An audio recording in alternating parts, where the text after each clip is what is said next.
একটা পানির বোতলের দাম 600 টাকা, একটা রিক্সা ভাড়া 20 টাকা, রিক্সা ভাড়া 500 টাকা, ঠিক আছে, আরও কত কি আছে।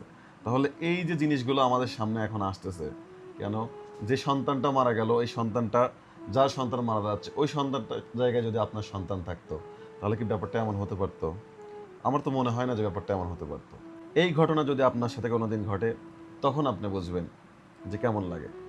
ধিক্কার দেয় না এইসব মানুষের প্রতি যারা মানুষের বিপদে এগিয়ে না আসে, তাদেরকে আরো বেশি বেশি করে বিপদে ফেলতে চায়, এরকম মানুষদেরকে ধিক্কার জানায়। একজন বাবা চিৎকার করে বলতেছে, আমার সন্তানকে আমি মাঠে রেখে 1 ঘন্টা যাবত পানির বোতল খুঁজতেছি, নিউজ ফিডে শুধু এইগুলো আসছে সারাদিন, মানে এগুলো মাথার মধ্যে একদম জ্যাম হয়ে গেছে, শুধু এই খবরই।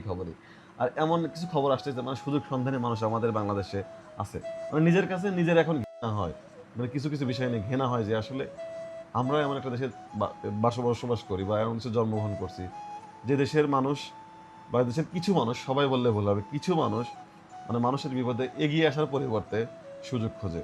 ঠিক আছে, ধিক্কার জানাই এসব মানুষের প্রতি।